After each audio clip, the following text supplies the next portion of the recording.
ಭಾಷಾಭ್ಯಾಸದ ಕಡೆ ನಾವು ಗಮನ ಹರಿಸ್ತಾ ಇದ್ದೇವೆ. ಸೊ ಭಾಷಾಭ್ಯಾಸದಲ್ಲಿ ನಿಮ್ಗೆ 8 ಅಂಕಗಳು ಗಳಿಸ್ತೀರಿ. ಅದ್ರ ಜೊತೆಗೆ ಪ್ರಬಂಧ ಮತ್ತು ಪತ್ರಲೇಖನ ಕೂಡ ಇರುತ್ತೆ. ಇದನ್ನು ಕೂಡ ನೀವು ಪಡ್ಕೊಳ್ಳುವಂಥದ್ದು. ಇಲ್ಲಿ ಒಟ್ಟು 16 ಅಂಕಗಳನ್ನ ನೀವು ತಗೊಳ್ಳುವಂತವರಾಗಿರ್ತೀರಿ. ಹಾಗಾಗಿ ಇದರ ಮಧ್ಯದಲ್ಲಿ ನಿಮಗೆ ಅಂದ್ರೆ ಇದೆಲ್ಲ ಮುಗಿದ ನಂತರ ನಿಮ್ಗೆ ಒಂದು ಮಾದರಿ ಪ್ರಶ್ನೆ ಪತ್ರಿಕೆಯನ್ನು ಕೂಡ ಅಂದ್ರೆ ನಮ್ಮ ದ್ವಿತೀಯ PUC ಪರೀಕ್ಷಾ ಮಂಡಳಿಯಿಂದ ನೀಡಿದಂತಹ ನೀಲಿ ನಕ್ಷೆಯಂತೆ ಇರುವ ಮಾದರಿ ಪ್ರಶ್ನೆ ಪತ್ರಿಕೆ ಅದನ್ನು ಕೂಡ ನಿಮ್ಮ ಮುಂದೆ ಪ್ರಸ್ತುತಪಡಿಸಿಕೊಟ್ಟಿದ್ದೇನೆ.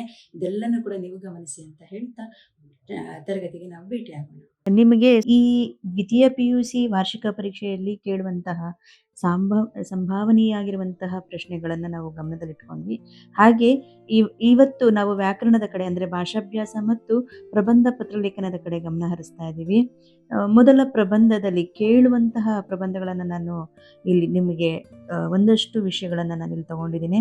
ಅದರ ಬಗ್ಗೆ ಒಂದಷ್ಟು ಚರ್ಚೆ ಮಾಡೋಣ. ಇದಕ್ಕೆ ಅಂದ್ರೆ ಪ್ರಬಂಧಕ್ಕೆ 4 ಅಂಕಗಳು ಸಿಗತ್ತೆ, ಹೌದಾ? ಸೊ 4 ಅಂಕ ಗಳಿಸೋದು ಹೇಗೆ ಅನ್ನೋದಾದ್ರೆ, ಮೊದಲಿಗೆ ನಾವು ಬರಿಬೇಕಾಗಿರೋದು ಏನು? ಪೀಠಿಕೆ ಬರಿಬೇಕಾಗತ್ತೆ, ಹೌದಲ್ಲ? ಸೊ ಪೀಠಿಕೆಯನ್ನ ಬರಿಬೇಕಾಗತ್ತೆ. ನೀವು ಪೀಠಿಕೆಯನ್ನ ಬರೆಯೋದಂದ್ರೆ ಇಂಟ್ರೊಡಕ್ಷನ್ ಅಂತ ಹೇಳ್ತೀವಿ, ಹೌದಾ? ಟಾಪಿಕ್ ಏನ್ ಕೊಟ್ಟಿದ್ದಾರೆ ಅಂದ್ರೆ ವಿಷಯ ಏನ್ ಕೊಟ್ಟಿರ್ತಾರೋ ಅದಕ್ಕೆ ಒಂದು ಸಣ್ಣದಾಗಿ 1-2 ಲೈನ್ ಪೀಠಿಕೆಯನ್ನ ಬರಿತೀರಾ. ಇದಕ್ಕೆ 1 ಅಂಕ ಇರುತ್ತೆ. ಹಾಗೆ ವಿವರಣೆಯನ್ನ ಬರೀತೀರಿ. ಸೊ ವಿವರಣೆ ಬರೀಬೇಕಾದರೆ ನೀವು ಇಲ್ಲಿ ಅನುಕೂಲ ಮತ್ತು ಅನಾನುಕೂಲಗಳು ಎರಡನ್ನೂ ಕೂಡ ಹೇಳ್ಬೇಕಾಗತ್ತೆ, ಆಯ್ತಾ? ಸೊ ಅದಾದ ನಂತರ ನೀವು ಉಪಸಂಹಾರವನ್ನ ಬರಿಬೇಕಾಗತ್ತೆ, ಕನ್ಕ್ಲೂಡಿಂಗ್, ಹೌದಾ? ಕನ್ಕ್ಲೂಷನ್ ಅಂತ ನಾವು ಹೇಳ್ತೀವಿ. ಸೊ ಇಲ್ಲಿ ಏನಾಗುತ್ತೆ, ನಿಮಗೆ ಇಲ್ಲಿ 2 ಅಂಕವನ್ನ ನೀವು ಗಳಿಸ್ತೀರಿ, ಉಪಸಂಹಾರಕ್ಕೆ 1 ಅಂಕವನ್ನ ಗಳಿಸ್ತೀರಿ. ಹಾಗಾಗಿ ಕೊನೆಯದಾಗಿ ನಮಗೆ ಸಿಗ್ತಾ ಇರೋದು ಅಂಕ 4 ಅಂಕ. ಹಾಗಾಗಿ ನೀವು ತಗೊಳ್ಬೇಕಾದ್ರೆ ಹೇಗೆ ಬರಿಬೇಕು ಅನ್ನೋದನ್ನ ನೆನ್ಪಿಟ್ಕೊಳ್ಳಿ, ಆಯ್ತಾ? ಮೊದಲಿಗೆ ಪೀಠಿಕೆ, ವಿವರಣೆಯನ್ನ ನೀಡಬೇಕು, 2 ಪ್ಯಾರಾಗ್ರಾಫ್ ಮಾಡಿ ಹೇಳ್ಬೇಕು, ನಂತರ ಉಪಸಂಹಾರವನ್ನ ನೀವು ಬರೀತೀರಿ. ಈಗ ಮೊದಲ ಪ್ರಶ್ನೆಯನ್ನ ನೋಡೋಣ, ಮೂಢನಂಬಿಕೆಗಳು. ಸೊ ನಿಮ್ಮ ಮೂಢನಂಬಿಕೆ ಅನ್ನೋದನ್ನ ಈಗಾಗಲೇ ಎಲ್ಲರಿಗೂ ಗೊತ್ತಿದೆ. ಒಬ್ಬೊಬ್ರು ಒಂದೊಂದು ರೀತಿಯಲ್ಲಿ ಆಲೋಚನೆಯನ್ನ ಮಾಡ್ತಾರೆ. ಮೂಢನಂಬಿಕೆ ಅಂದ್ರೆ ಏನು ಅನ್ನೋದ್ರ ಬಗ್ಗೆ ನೀವು ಎಕ್ಸ್ಪ್ಲೇನ್ ಮಾಡ್ಬೇಕಾಗತ್ತೆ, ಹೌದಾ? ಒಂದು ಎಕ್ಸಾಂಪಲ್ ತಗೊಳ್ಳೋದಾದ್ರೆ, ಈಗ ನಮ್ಮಲ್ಲಿ ಹಿಂದಿನ ಕಾಲದವ್ರು ಹೇಳ್ತಾ ಇದ್ರು, ಬೆಕ್ಕು ಅಡ್ಡ ಬಂತು ಅಂತಂದ್ರೆ ಮುಂದೆ ಹೋಗಬಾರದು ಅಂತ ಹೇಳಿ, ಯಾವ್ದಾದ್ರು ಶುಭ ಕಾರ್ಯಗಳು ನಡಿಬೇಕಾದ್ರೆ ಯಾವುದೇ ರೀತಿಯಾದ ಕಾರ್ಯಗಳು ಆಗಬಹುದು ಅನ್ನುವಂತ ರೀತಿ ಮಾತಾಡ್ತಾರೆ, ಹೌದಾ? ಮತ್ತೆ ಜಾತಕಗಳನ್ನ ನೋಡ್ಬೇಕು, ಅಲ್ಲಿ ಕೂಲಂಕುಷವಾಗಿ ಅದನ್ನೆಲ್ಲ ಪರಿಶೀಲನೆ ಮಾಡ್ಬೇಕಾಗತ್ತೆ ಅನ್ನೋದೆಲ್ಲನೂ ಹೇಳ್ತಾರೆ. ಕೆಲವು ಟೈಮಲ್ಲಿ ನಮಗೆ ಪ್ರಯಾಣ ಮಾಡುವಾಗಲೂ ಕೂಡ ಸಮಯವನ್ನ ನೋಡ್ಕೊಂಡು ಹೋಗೋದುಂಟು. ಹಾಗಾಗಿ ನಿಮಗೆ ತುಂಬಾ ರಿಲೆವೆಂಟೆಡ್ ಆಗಿ ಅಂದ್ರೆ ಬಹಳ ಹತ್ರದಲ್ಲಿರುವಂತದ್ದು ಜ್ಯೋತಿಷ್ಯ ಅರ್ಥಪೂರ್ಣವೋ ಅರ್ಥರಹಿತವೋ ಪ್ರಥಮ PUC ನಲ್ಲಿ ನಿಮ್ಗಿತ್ತು, ಹೌದಾ? ಅದರದ್ದು ಏನಾದ್ರು ನಿಮಗೆ ನೆನಪಿದ್ರೆ ಅದನ್ನ ಬರೀಬಹುದು, ಅಥವಾ ನಿಮಗೆ ತಿಳಿದಿರುವಂತ ವಿಷಯಗಳು ಏನಿದೆಯೋ ಹಾಗಾಗಿ ಅದನ್ನೇ ನೀವು ಕೂಡ ಬರೀಬಹುದು ಅಂತ ನಾನು ಹೇಳ್ತೇನೆ, ಆಯ್ತಾ? ಮೂಢನಂಬಿಕೆ ಯಾವ್ಯಾವ್ದ್ರ ಬಗ್ಗೆ ನಾವು ಮೂಢನಂಬಿಕೆಗಳಿದೆ, ಹೌದಾ? ಸೊ ಅದರ ಕಡೆ ನೀವು ಗಮನವನ್ನ ಹರಿಸಿ, ಆಯ್ತಾ? ನೆಕ್ಸ್ಟ್ 2ನೇ ಪ್ರಶ್ನೆಗೆ ಬಹಳ ಸಲಿ ನಿಮಗೆ ಈ ಪ್ರಶ್ನೆಯನ್ನ ಕೇಳ್ತಾನೆ ಇದ್ದಾರೆ, ಹೆಚ್ಚುತ್ತಿರುವ ವೃದ್ಧಾಶ್ರಮಗಳು, ಹೌದಾ? ಈ ಪ್ರಶ್ನೆ ಎಷ್ಟು ಬಾರಿ ಬಂದಿದೆ ಅನ್ನೋದಕ್ಕೆ ಹೇಳೋದೇ ಅಸಾಧ್ಯ, ಅಷ್ಟರ ಮಟ್ಟಿಗೆ ಕೇಳ್ತಾ ಇದ್ದಾರೆ. ಯುವ ಪೀಳಿಗೆಗಳು ಮದುವೆ ಆದ ನಂತರ ಯಾಕೆ ತಮ್ಮ ತಂದೆ ತಾಯಿಗಳನ್ನ ವೃದ್ಧಾಶ್ರಮಕ್ಕೆ ಸೇರಿಸ್ತಾ ಇದ್ದಾರೆ, ಹೌದಾ? ಸೊ ವೃದ್ಧಾಶ್ರಮದಲ್ಲಿ ಎಲ್ಲರೂ ವೃದ್ಧರು ಯಾಕೆ ಉಳ್ಕೊಂತಾ ಇದ್ದಾರೆ? ಅದು ಮನೆಯಲ್ಲಿ ಅನುಕೂಲ ಇಲ್ಲದೆ ಅಥವಾ ಅನಾನುಕೂಲವೋ ಗೊತ್ತಿಲ್ಲ. ಸೊ ಇದನ್ನ ನೀವು ಚರ್ಚೆ ಮಾಡ್ಬೇಕಾಗತ್ತೆ. ನೀವು ಎಷ್ಟರ ಮಟ್ಟಿಗೆ ಇಲ್ಲಿ ಉತ್ತರವನ್ನ ಕೊಡ್ತಿರೋ ಅದು ಬಹಳ ಮುಖ್ಯ ಆಗತ್ತೆ, ಆಯ್ತಾ? ಹಾಗಾಗಿ ಯಾಕೆ ಹೆಚ್ಚಾಗ್ತಾ ಇದೆ, ತಂದೆ ತಾಯಿಗಳನ್ನ ಯಾಕೆ ಆಶ್ರಮಕ್ಕೆ ಸೇರಿಸ್ತಾ ಇದ್ದಾರೆ, ಅಥವಾ ಅವರಾಗವರೇ ಹೋಗ್ತಾ ಇದಾರ, ಕಾರಣ ಏನಿರ್ಬೋದು? ನಿಮಗೆ ಸುತ್ತಮುತ್ತ ಏನ್ ನಡೀತಾ ಇದೆ ಪ್ರಪಂಚದಲ್ಲಿ ಅದನ್ನ ಗಮನದಲ್ಲಿ ಇಟ್ಕೊಂಡು ನೀವು ಇದನ್ನ ಹೇಳ್ಬೋದು, ಓಕೆನಾ? ನೆಕ್ಸ್ಟ್, ಪುಸ್ತಕಗಳ ಮಹತ್ವ. ನಮಗೆ ಪುಸ್ತಕ ಬಹಳ ಮುಖ್ಯ ಅನ್ನೋದು ನಾನು ಹೇಳ್ತೀನಿ. ಕಾರಣ ಬಹಳಷ್ಟು ವಿಚಾರಗಳನ್ನ ನಾವು ತಿಳ್ಕೋಬೇಕು ಅನ್ನೋದಾದ್ರೆ ಪುಸ್ತಕಗಳ ಗಮನ ಹರಿಸ್ಬೇಕಾಗತ್ತೆ, ಹೌದಾ? ಕೆಲವೊಂದು ಸ್ಥಳಗಳನ್ನ ನಾವು ನೋಡೋದಾದ್ರೆ, ಆಯ್ತಾ, ಕೆಲವೊಂದು ಸ್ಥಳಗಳ ವಿಷಯವನ್ನ ತಿಳ್ಕೋಬೇಕು, ಅಥವಾ ಅಲ್ಲಿ ವಾಸವಾಗಿರುವಂತ ವ್ಯಕ್ತಿಗಳನ್ನ ನಾವು ಭೇಟಿ ಆಗ್ಬೇಕು, ಅವರ ಒಂದು ಪರಿಚಯಗಳನ್ನ ನಾವು ಪಡ್ಕೋಬೇಕು ಅನ್ನೋದಿತ್ತು ಅಂದಾಗ ಆ ಕ್ಷಣದಲ್ಲಿ ನಮ್ಗೆ ಏನಾಗತ್ತೆ, ಪುಸ್ತಕಗಳನ್ನ ನಾವು ನೋಡ್ಲೇಬೇಕಾಗತ್ತೆ, ಹೌದಾ? ನಾವು ನೇರವಾಗಂತೂ ಹೋಗಕ್ ಆಗ್ತಾ ಇಲ್ಲ, ಆ ಪ್ಲೇಸಿಗೆ ಹೋಗಿ ನಾವು ನೋಡೋದಿಕ್ ಸಾಧ್ಯ ಇಲ್ಲ, ತಿಳ್ಕೊಳಕ್ ಸಾಧ್ಯ ಇಲ್ಲ. ಬಹಳ ದೂರದಲ್ಲಿರುವಂತ ಜಾಗಗಳಿದ್ದಾಗ ನಾವು ಪುಸ್ತಕಗಳ ಕಡೆ ಗಮನ ಹರಿಸಲೇಬೇಕು. ಹಾಗಾಗಿ ಪುಸ್ತಕಗಳು ಎಷ್ಟರ ಮಟ್ಟಿಗೆ ನಮ್ಗೆ ಬಹಳ ಮುಖ್ಯ ಆಗ್ತಾ ಇದೆ, ನಮ್ಮ ಜ್ಞಾನವನ್ನ ಅಭಿವೃದ್ಧಿ ಪಡಿಸೋದಕ್ಕೋಸ್ಕರವಾಗಿ ಪುಸ್ತಕಗಳು ಬೇಕಾಗತ್ತೆ. ವಿಚಾರಗಳನ್ನ ತಿಳ್ಕೊಳ್ಳೋಕ್ಕೋಸ್ಕರವಾಗಿ ಪುಸ್ತಕಗಳು ಬೇಕಾಗತ್ತೆ. ಸೊ ಇದನ್ನ ನೀವು ಸಂಪೂರ್ಣವಾಗಿ ಬರಿಬಹುದು. ನಿಮಗೆ ತಿಳಿದಿರುವಂತ ವಿಚಾರಗಳನ್ನ ನೀವು ಹೇಳ್ತಾ ಹೋಗಿ, ಅದು ಅರ್ಧ ಪೇಜ್ ಆದ್ರೂ ಬರೀಲೇಬೇಕಾಗತ್ತೆ. ಒಂದು ಪೂರ್ತಿ ಪೇಜ್ ಬರೆದ್ರು ಕೂಡ ನಿಮ್ಮ ಅಲ್ಲಿ ವಿಷಯ ಇತ್ತು ಅಂದ್ರೆ ಖಂಡಿತ 4 ಅಂಕ ನೀವು ಗಳಿಸ್ತೀರಿ. ಮುಂದೆ ಹೋಗೋಣ. ತಂತ್ರಜ್ಞಾನದಲ್ಲಿ ಕನ್ನಡ ಭಾಷೆಯ ಬಳಕೆ. ಖಂಡಿತ ಇದು ಕನ್ನಡ ಭಾಷೆನ ನಾವು ಎಷ್ಟರ ಮಟ್ಟಿಗೆ ಬಳಸ್ತಾ ಇದ್ದೀವಿ ಅನ್ನೋದು ನಾವು ತಿಳ್ಕೊಬೇಕು ಮೊದಲಿಗೆ. ಹಾಗಾಗಿ ತಂತ್ರಜ್ಞಾನದಲ್ಲಿ ಅಂದ್ರೆ ಟೆಕ್ನಾಲಜಿಯಲ್ಲೂ ಬೇಕು ಅಲ್ವಾ. ನಮ್ಗೆ ಇಂಟರ್ನೆಟ್ ಆಗಿರ್ಬೋದು, ಗೂಗಲ್ ಅಲ್ಲಿ ಆಗಿರ್ಬೋದು, ಯಾವುದ್ರಲ್ಲಾದ್ರೂ ನಮ್ಗೆ ಕನ್ನಡ ಭಾಷೆಯನ್ನು ನಾವು ಬಳಸೋದ್ರಿಂದ ಕೆಲವರಿಗೆ, ಎಲ್ಲರೂ ಕೂಡ ಇಂಗ್ಲಿಷ್ ಭಾಷೆಯನ್ನೇ ಕಲ್ತಿಲ್ಲ, ಹೌದಲ್ಲ, ಎಲ್ಲರೂ ಕೂಡ ಕನ್ನಡನೇ ಕಲ್ತಿಲ್ಲ. ಹಾಗಾಗಿ ಅನುಕೂಲವಾಗುವ ರೀತಿಯಲ್ಲಿ ಇರಬೇಕು ಅಂತೇಳಿ ನಮಗೆ ಈಗಾಗ್ಲೇ ನಿಮಗೆ ಯಾವುದು ಕನ್ನಡವನ್ನ ಕಟ್ಟುವ ಕೆಲಸ ಅನ್ನುವಂತ ಲೆಸನ್ ಅಲ್ಲಿ ನೀವು ನೋಡಿದ್ರಿ, ಹಮಾನಾಯ್ಕ ಅವರು ಯಾವ ರೀತಿ ಹೇಳಿದ್ದಾರೆ ಅಂತೇಳಿ. ತಂತ್ರಜ್ಞಾನದಲ್ಲಿ ಯಾಕೆ ಕನ್ನಡವನ್ನ ಬಳಸ್ಬೇಕು ನಿಮ್ಗೆ ನೆನಪಿರ್ಲಿ, ಏನಕ್ಕೆ ಬಳಸೋದ್ರಿಂದ ಅದು ಏನಾಗತ್ತೆ ನೋಡಿ. ಕೆಲವೊಂದು ಫಾರಮ್ಗಳಾಗಿರ್ಬೋದು, ಕೆಲವೊಂದು ವಿಷಯಗಳಾಗಿರ್ಬೋದು ಕನ್ನಡದಲ್ಲಿ ಬಂದಾಗ ಆ ಕನ್ನಡ ಭಾಷೆಯನ್ನ ಕಲ್ತಂತ ವ್ಯಕ್ತಿಗಳಿಗೆ ಬಹಳ ಅನುಕೂಲ ಆಗತ್ತೆ. ಹಾಗಾಗಿ ತಂತ್ರಜ್ಞಾನದಲ್ಲಿ ಕನ್ನಡದ ಬಳಕೆ ಇರ್ಲಿ ಅನ್ನೋದ್ರ ಬಗ್ಗೆ ನೀವು ಚರ್ಚೆಯನ್ನ ಮಾಡ್ತೀರಿ, ಆಯ್ತಾ. ಈಗಿನ ಕಾಲದಲ್ಲಿ ಅಂದ್ರೆ ಪ್ರಸ್ತುತ ದಿನಗಳಲ್ಲಿ ಕನ್ನಡ ಭಾಷೆ ಇದೆಯಾ ಇಲ್ವಾ ಅನ್ನೋದು ಕೂಡ ನೀವು ಚರ್ಚೆ ಮಾಡ್ಬೇಕು. ನೀವು ಬರಿಬೇಕಾದ್ರೆ ಅದನ್ನ ಗಮನದಲ್ಲಿಟ್ಕೊಂಡು ಬರೀರಿ, ಓಕೆನಾ. ಮಾತೃಭಾಷೆಯಲ್ಲಿ ಶಿಕ್ಷಣ. ಖಂಡಿತ ಈಗೆಲ್ಲ ನಾವೇನ್ ಮಾಡಿದೀವಿ, ಹೌದು, ಕನ್ನಡ ಮೀಡಿಯಂ ಓದಿರೋರಿಗೆ ಕನ್ನಡದಲ್ಲೇ ಹೇಳ್ಕೊಡ್ತಾರೆ, ಖಂಡಿತ. ಹಾಗೆ ಇಂಗ್ಲಿಷ್ ಮೀಡಿಯಂ ಅಲ್ಲಿ ಓದಿರೋರಿಗೆ ಇಂಗ್ಲಿಷ್ ಅನ್ನೇ ಹೇಳ್ಕೊಡ್ತಾರೆ, ಹೌದಾ. ಆದ್ರೆ ನಮಗೆ ಕನ್ನಡ ಮತ್ತು ಹಿಂದಿ ಬೇರೆ ಭಾಷೆ ಆಯ್ತು ಇಂಗ್ಲಿಷ್ ಮೀಡಿಯಂ ಅಲ್ಲಿ ಓದಿದವರಿಗೆ, ಹೌದಾ. ಕೆಲವೊಂದು ವಿಚಾರಗಳನ್ನ ಅವ್ರಿಗೆ ಹೇಳ್ಬೇಕಾದ್ರೆ, ವಿವರಿಸ್ಬೇಕಾದ್ರೆ ಅಲ್ಲಿ ಬಹಳ ಕಷ್ಟ ಆಗತ್ತೆ. ಅಲ್ಲಿ ಭಾಷೆಯ ಹಿಡಿತಾ ಇರ್ಬೇಕಾಗತ್ತೆ, ಭಾಷೆಯ ಒಂದು ಜ್ಞಾನವನ್ನ ಅವ್ರು ಅರ್ಥ ಮಾಡ್ಕೊಂಡಿರ್ಬೇಕಾಗತ್ತೆ. ಹಾಗಾಗಿ ಅವ್ರು ಕಲ್ತಿರುವಂತ ಭಾಷೆಯಲ್ಲಿ ಹೇಳ್ಕೊಡೋದ್ರಿಂದ ಅವರಿಗೆ ಬಹಳ ಅನುಕೂಲ ಆಗತ್ತೆ. ಈಗ ಉದಾಹರಣೆಗೆ ತಗೊಳ್ಳೋದಾದ್ರೆ, ನಮ್ಗೆ ಹಾಮನಾಯಕ್ ಅವ್ರು ಹೇಳಿರೋ ಮಾತನ್ನೇ ಇಲ್ಲಿ ನೋಡೋಣ. ಕನ್ನಡ ಭಾಷೆಯಲ್ಲಿ ಕಲ್ತ್ರೇನೆ ನಮ್ಮ ಮೈಗೆ ಹತ್ತೋದು ಅನ್ನುವಂಥದ್ದು ಹೇಳ್ತಾರೆ. ಆಯಾ ಭಾಷೆಯಲ್ಲಿ ಕಲ್ತಾಗ ಮಾತ್ರ ತಾನೇ ನಮ್ಮ ಮೈಗೆ ಹತ್ತೋದು ಅನ್ನುವಂತ ಪದವನ್ನ ಅಲ್ಲಿ ಕೊಟ್ಟಿದ್ದಾರೆ. ಹಾಗಾಗಿ ಎಲ್ಲರಿಗೂ ಅವರವರ ಭಾಷೆ, ಮಾತೃಭಾಷೆ ಮೇಲೆ ಅವ್ರಿಗೆ ಅವರದೇ ಆದಂತ ಒಂದು ಪ್ರೇಮ ಇರುತ್ತೆ. ಹಾಗಾಗಿ ನೀವು ಯಾವ ಮಾಧ್ಯಮದಲ್ಲಿ ಓದಿದ್ದೀರಾ ಅನ್ನೋದು ಇಲ್ಲಿ ಬಹಳ ಮುಖ್ಯ. ಅದನ್ನ ನೀವು ಇಲ್ಲಿ ಕೋಟ್ ಮಾಡಿ ಬರೀತೀರಿ, ಆಯ್ತಾ. ನೆಕ್ಸ್ಟ್ ಹೋಗೋಣ. ಅರಣ್ಯ ಮತ್ತು ವನ್ಯಜೀವಿಗಳ ಸಂರಕ್ಷಣೆ. ಇದು ನಿಮ್ಗೆ ಸ್ವಲ್ಪ ಟ್ವಿಸ್ಟ್ ಆಗಿ ಕೊಡ್ಬೋದು. ವಿದ್ಯಾರ್ಥಿಗಳು ಅರಣ್ಯ ಮತ್ತು ವನ್ಯಜೀವಿಗಳ ಸಂರಕ್ಷಣೆ ಮಾಡಲು ಯಾವ ಪಾತ್ರವನ್ನ ವಹಿಸ್ತಾರೆ ಅಂತ ಆ ರೀತಿಯಾದ ಒಂದು ಪ್ರಶ್ನೆಯನ್ನು ನಿಮ್ಗೆ ಕೇಳ್ಬೋದು. ಆಗ ಕೇಳಿದಾಗ ನೀವ್ ಏನ್ ಬರೀತೀರಿ?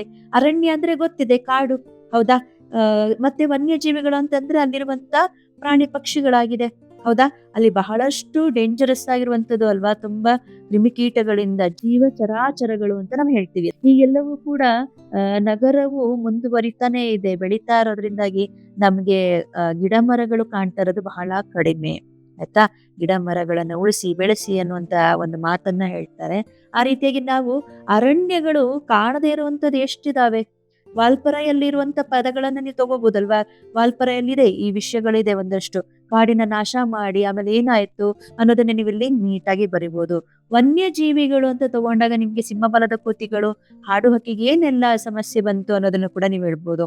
ಅದ್ರ ಜೊತೆಗೆ ನೀವು ನಿಮ್ಮ ಸ್ವಂತ ರೀತಿಯಲ್ಲಿ ನೀವು ಬರಿಬಹುದು. ಅಲ್ಲಿನ ಪ್ರಾಣಿ ಪಕ್ಷಿಗಳಿಗೆ ಸಮಸ್ಯೆಗಳು ಏನಾಗ್ತಾ ಇದೆ ಅನ್ನೋದನ್ನ ಕೂಡ ನೀವಿಲ್ಲಿ ಬರಿಬಹುದು. ಅದನ್ನೆಲ್ಲನೂ ಕೂಡ ಸಂರಕ್ಷಣೆಯನ್ನ ಮಾಡೋದಕ್ಕೆ ನಾವ್ ಯಾವ ರೀತಿಯಾಗಿ ಕ್ರಮವನ್ನ ತಗೊಳ್ತೀವಿ ಅನ್ನೋದು ಕೂಡ ನೀವು ಇಲ್ಲಿ ಹೇಳ್ತಾ ಹೋಗ್ತೀರಿ, ಓಕೆನಾ. ನೆಕ್ಸ್ಟ್ ಹೋಗೋಣ. ಕ್ರೀಡೆ ಮತ್ತು ನಮ್ಮ ಆರೋಗ್ಯ, ಹೌದಾ. ಸೊ ಕ್ರೀಡೆ ಅಂದ್ರೆ ನಿಮ್ಗೆ ಸ್ಪೋರ್ಟ್ಸ್ ಅಂತ ಗೊತ್ತಿದೆ, ಹೌದಾ. ಜೊತೆಗೆ ನಮ್ಮ ಆರೋಗ್ಯ. ಹಾಗಾದ್ರೆ ನಾವು ಇಲ್ಲಿ ಕ್ರೀಡೆಯನ್ನ ಅಂದ್ರೆ ನಾವು ವ್ಯಾಯಾಮ ಮಾಡೋದ್ರಿಂದನೋ ಅಥವಾ ಇಲ್ಲಿ ಎಕ್ಸಸೈಸ್ ಮಾಡಿನೋ, ಸ್ಪೋರ್ಟ್ಸು ಯಾವ್ದಾದ್ರು ಒಂದು ಮಾಡೋದ್ರಿಂದ ನಮ್ಮ ಆರೋಗ್ಯ ಹೇಗಿರತ್ತೆ, ಹೌದಾ. ಮೆಡಿಟೇಷನ್ ಅಂತ ಹೇಳ್ತಾರೆ. ವ್ಯಾಯಾಮ ಮಾಡೋದ್ರಿಂದ ಯಾವ ರೀತಿಯಾದ ಅನುಕೂಲಗಳು ನಮ್ಗೆ ಆಗತ್ತೆ, ನಮ್ಮ ಆರೋಗ್ಯದ ಸಮಸ್ಯೆಗಳನ್ನ ಪರಿಹಾರ ಮಾಡ್ಕೊಳ್ಳೋದು ಹೇಗೆ, ಈ ಕೆಲವು ಕಡೆ ಗಮನಿಸಿ ತಮ್ಮ ದೇಹವನ್ನ ದಂಡಿಸೋದಕ್ಕೋಸ್ಕರವಾಗಿ ವ್ಯಾಯಾಮ ಶಾಲೆಗಳಿಗೆ ಹೋಗ್ತಾರೆ ಅಲ್ವಾ. ಹಾಗೆ ಕೆಲವು ಕಡೆ ಸ್ಪೋರ್ಟ್ಸ್ ನ ಆಡೋದಕ್ಕೆ ಕೂಡ ಹೋಗ್ತಾರೆ, ಯಾಕೆಂದ್ರೆ ಫಿಟ್ನೆಸ್ ಅನ್ನೋದು ಪಡ್ಕೊಳ್ಳೋಕ್ಕೋಸ್ಕರವಾಗಿ. ಹಾಗಾಗಿ ಈ ಆರೋಗ್ಯಕರವಾದ ಒಂದು ಜೀವನ ನಡೆಸೋದಕ್ಕೆ ನಮ್ಗೆ ಇದೆಲ್ಲವೂ ಬೇಕು ಅನ್ನೋದನ್ನ ನೀವಿಲ್ಲಿ ಚರ್ಚೆ ಮಾಡ್ತೀರಿ. ಆಯ್ತಾ? ಇದೇ ರೀತಿಯಾದ ಮತ್ತೊಂದು ಪ್ರಶ್ನೆ ಅಲ್ಲೇ ಇದೆ, ಆರೋಗ್ಯಕ್ಕೆ ಯೋಗಾಭ್ಯಾಸ. ಹೌದಾ? 2 ಕೂಡ ಒಂದೇ ತರ ಬರುತ್ತೆ. ಇಲ್ಲಿ ಸ್ಪೋರ್ಟ್ಸ್ ಇದೆ, ಇಲ್ಲಿ ನಮ್ಗೆ ಮೆಡಿಟೇಷನ್ ಅಥವಾ ಯೋಗ ಅಭ್ಯಾಸ ಅಂತ ಇಲ್ಲಿ ಹೇಳ್ಬೋದು. ಹೌದಾ? ಯೋಗ ಮಾಡೋದ್ರಿಂದ ನಮ್ಮ ಏನೆಲ್ಲ ಅನುಕೂಲಗಳಾಗತ್ತೆ ನಿಮ್ಗೆಲ್ಲರಿಗೂ ಗೊತ್ತು. ಹೌದಾ? ಅದನ್ನ ನೀವು ಸಹ ವಿಸ್ತಾರವಾಗಿ ಈ ವಿಷಯಗಳನ್ನ ನೀವು ಹೇಳ್ತಾ ಹೋಗ್ಬೋದು. ಆಯ್ತಾ? ನಮಗೆ ಯೋಗ ಮಾಡೋದ್ರಿಂದಾಗಿ ಒಂದು ರೀತಿಯಾದ ಒಂದು ಜ್ಞಾನ ಸಿಗತ್ತೆ. ಹೌದಾ? ನಮ್ಮಲ್ಲಿ ನಮ್ಮ ಮನಸ್ಥಿತಿಗಳನ್ನ ನಾವು ಬದಲಾವಣೆಯನ್ನ ಮಾಡ್ಕೋಬಹುದು. ಹೌದಾ? ಒಂದು ತಾಳ್ಮೆ ಅನ್ನೋದನ್ನ ತಗೊಳ್ಬಹುದು. ಒಂದು ಸಂತೋಷಕರವಾದಂತ ಜೀವನವನ್ನ ನಡೆಸೋದಕ್ಕೆ ಸಾಧ್ಯವಾಗತ್ತೆ. ಆಮೇಲೆ ಕೆಲವೊಂದು ಡಯಾಬಿಟೀಸ್‌ಗಳು ಅಂತ ಹೇಳ್ತಾರೆ, ಹಾರ್ಟ್ ಪೇಷಂಟ್ಸ್ ಅಂತ ಹೇಳ್ತಾರೆ. ಕೆಲವರಿಗೆಲ್ಲರಿಗೂ ಕೂಡ ಡಾಕ್ಟರ್‌ಗಳೇ ಸಜೆಸ್ಟ್ ಮಾಡ್ತಾರೆ. ಹೌದಾ? ಹೇಗೆ ಫುಡ್ ಎಲ್ಲ ತಿನ್ಬೇಕು ನೀವು ಅನ್ನೋದನ್ನೆಲ್ಲನೂ ಕೂಡ ತಿಳಿಸ್ತಾರೆ. ಈ ತರಹ ಕೆಲವೊಂದು ವಿಷಯಗಳನ್ನ ನಿಮ್ಮ ತಲೆಯಲ್ಲಿ ಹಾಕೊಂಡು ನಿಮ್ಮ ಮನಸ್ಸಿಗೆ ಆ ಕ್ಷಣಕ್ಕೆ ಅಂದ್ರೆ ನೀವು ಪರೀಕ್ಷೆ ಬರೆಯುವಂತ ಸಮಯದಲ್ಲಿ ಏನು ಉಳಿಯುತ್ತೆ ಅದನ್ನ ಗಮನದಲ್ಲಿ ಇಟ್ಕೊಂಡು ಸರಿಯಾದ ಕ್ರಮಬದ್ಧವಾಗಿ ನೀವು ಇಲ್ಲಿ ಉತ್ತರಗಳನ್ನ ಬರಿತಾ ಹೋಗಿ. ಓಕೆನಾ? ಮುಂದೆ ಹೋಗೋಣ.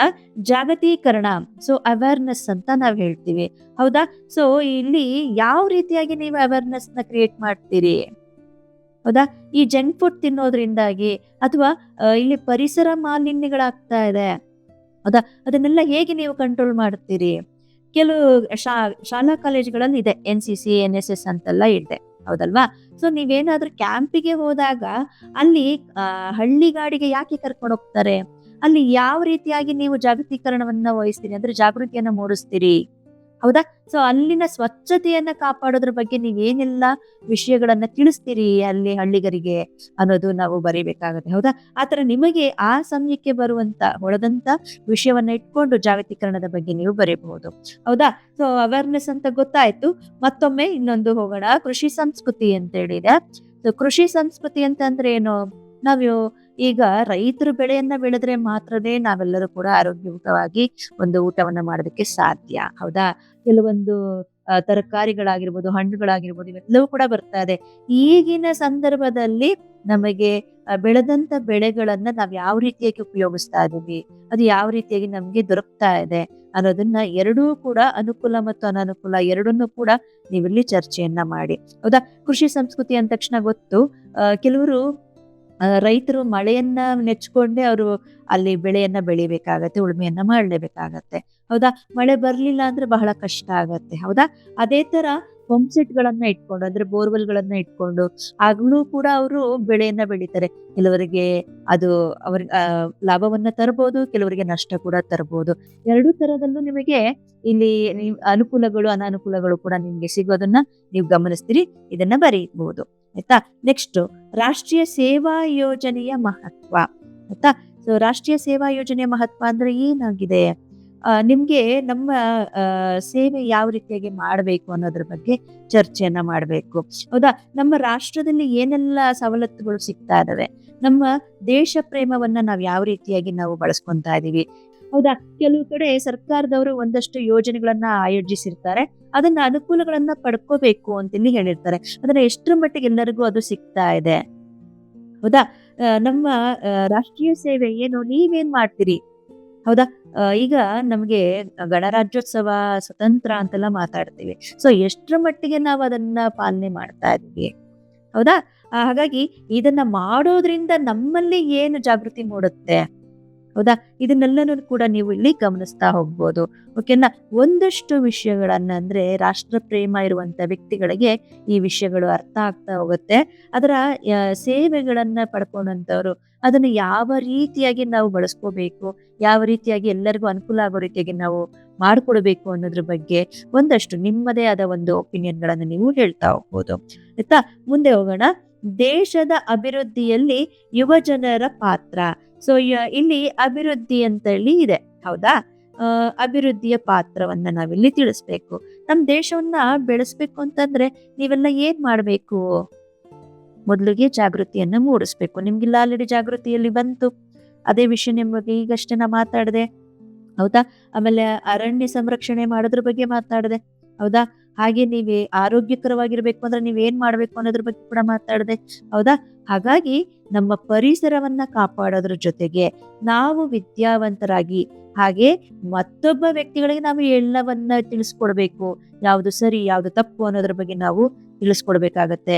ಪ್ರಜಾಪ್ರಭುತ್ವದಲ್ಲಿರುವಂತ ನಾವೆಲ್ಲರೂ ಯಾವ ರೀತಿಯಾದ ಪ್ರಜೆಗಳು ಅನ್ನೋದನ್ನ ಮೊದಲಿಗೆ ನಾವು ತಿಳ್ಕೊಂಡು ನಂತರ ಮತ್ತೊಬ್ಬ ವ್ಯಕ್ತಿಗೆ ಉತ್ತಮ ರೀತಿಯಲ್ಲಿ ನಡ್ಕೊಂಡು ಹೋಗೋ ಹಾಗೆ ನಾವಿಲ್ಲಿ ಮಾಡ್ಕೊಡ್ಬೇಕಾಗತ್ತೆ ಅಂತೇಳಿ ನಾವಿಲ್ಲಿ ತಿಳಿಸ್ತೀವಿ. ಆಯ್ತಾ?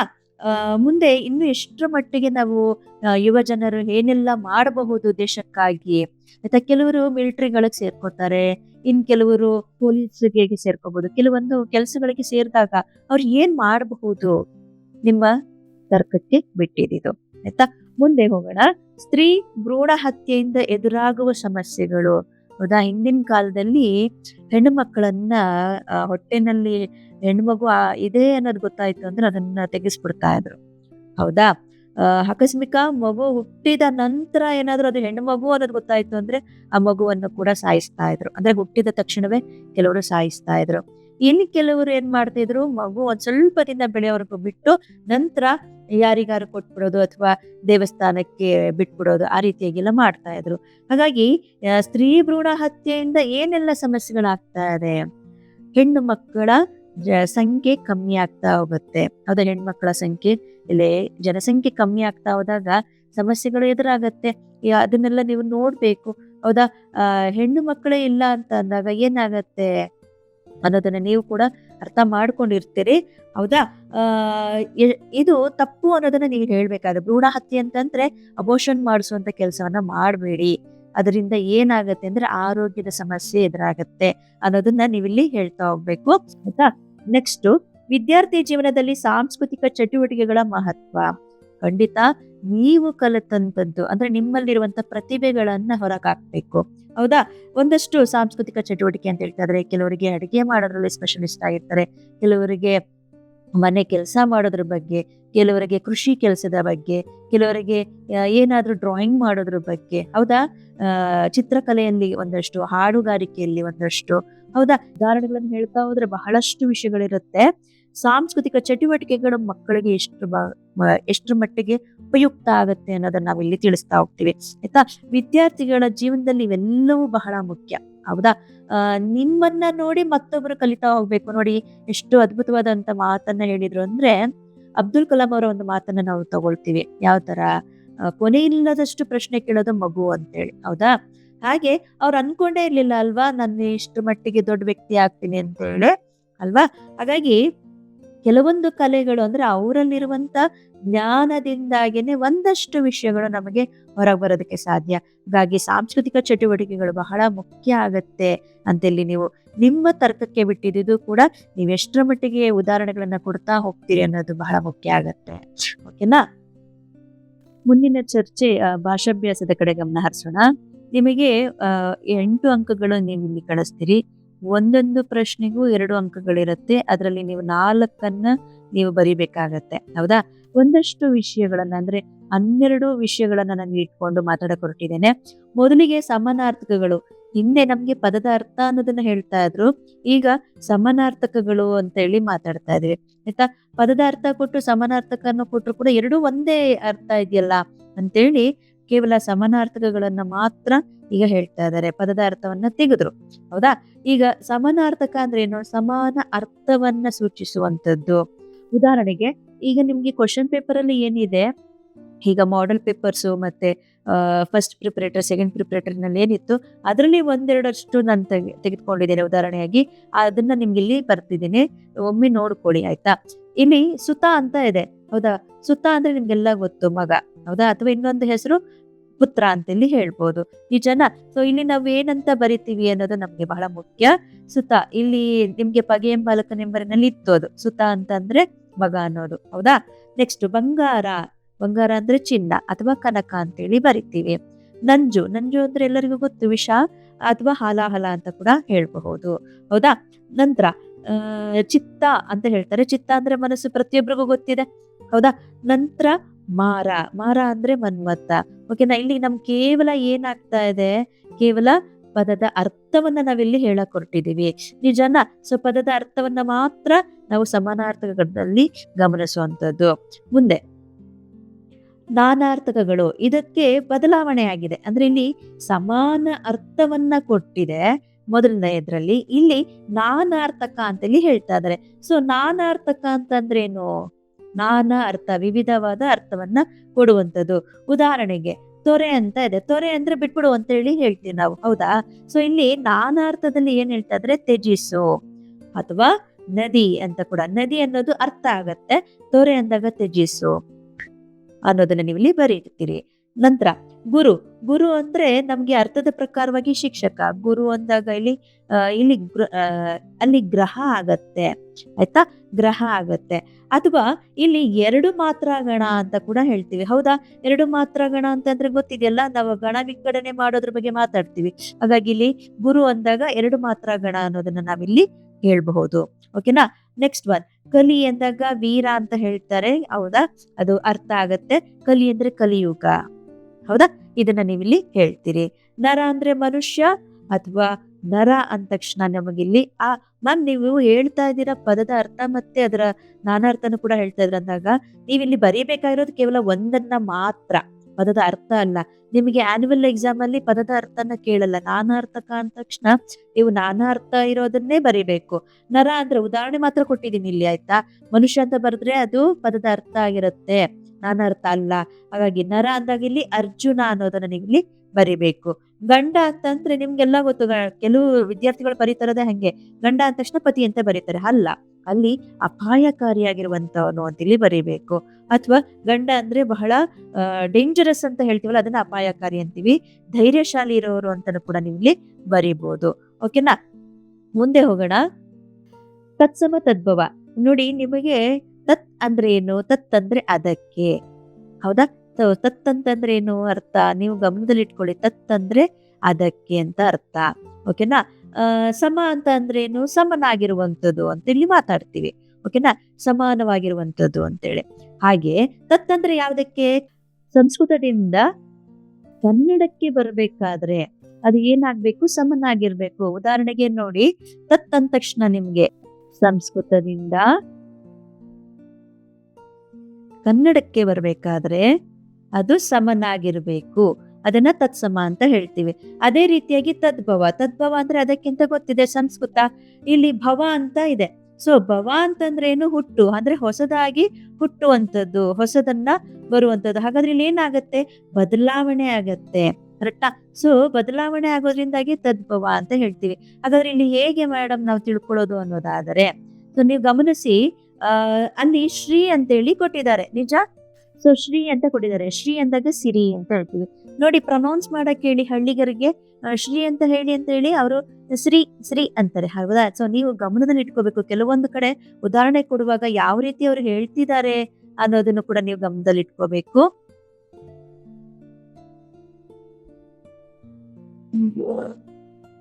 ಓಕೆನಾ? ಸೊ ಶ್ರೀ ಅಂದಾಗ ಸಿರಿ ಅಂತ ಹೇಳ್ತೀವಿ. ನಂತರ ರಾಯ ಅಂತ ಇದೆ, ಓಕೆನಾ? ಸೊ ರಾಯ ಅಂತ ಇದೆ. ಸೊ ರಾಯ ಅಂದ್ರೆ ರಾಜ, ಹೌದಾ? ಸೊ ದೃಷ್ಟಿ ಅಂದಾಗ ದಿಟ್ಟಿ ಅಂತ ಹೇಳ್ತೀವಿ. ಏನ್ ದಿಟ್ಟಿಸ್ಕೊಂಡ್ ನೋಡ್ತಾ ಇದೀಯಾ ಅಂತ ಹೇಳ್ತಾರೆ. ರಾಯ ಅಂದ್ರೆ ಕೆಲವು ಊರ್ ಕಡೆ ಹೇಳ್ತಾರಲ್ವಾ ರಾಯ ಅಂತ ಹೇಳಿ, ರಾಯ ಅಂದ್ರೆ ಅವ್ರನ್ನ ರಾಜ ಅಥವಾ ಒಡೆಯ ಅಂತೆಲ್ಲ ಹೇಳ್ತಾರಲ್ವಾ. ಸೊ ಅದನ್ನ ನೀವು ಇಲ್ಲಿ ತಗೊಳ್ತೀರಾ. ದೃಷ್ಟಿ ಅಂದಾಗ ದಿಟ್ಟಿ ಅಂದ್ರೆ ದಿಟ್ಟಿಸಿ ನೋಡೋದು ಅಂತ ಹೇಳ್ತಾರಲ್ಲ ಅದನ್ನ.